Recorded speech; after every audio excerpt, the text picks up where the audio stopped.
Il y a d'abord les thèmes qui les rassemblent. À Carbis Bay, en Angleterre, les dirigeants du G7 se sont entendus ce samedi pour lancer un plan mondial d'infrastructures pour les pays pauvres et émergents. Un marqueur de la stratégie de Joe Biden pour concurrencer la Chine tout en revenant au multilatéralisme.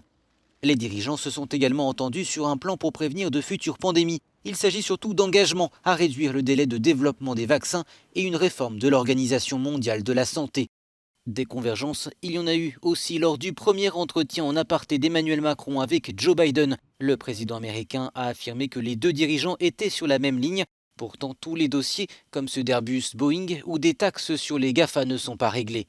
Mais derrière l'image d'une unité retrouvée, le Brexit est venu assombrir le ciel de cette deuxième journée. Les Européens ont appelé Boris Johnson à respecter ses engagements en ce qui concerne le nouveau protocole douanier mis en place avec l'Irlande du Nord après le Brexit. En retour, le Premier ministre britannique les a appelés à faire preuve de pragmatisme et n'a pas hésité à avertir que son pays pourrait passer outre certaines dispositions du protocole.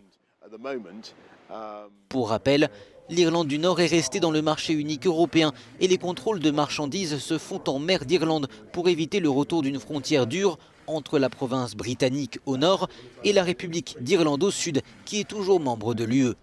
Mais face à la grogne des unionistes qui dénoncent une frontière au sein même du Royaume-Uni, le gouvernement britannique a décidé de reporter certains contrôles douaniers, suscitant l'ire de la Commission européenne.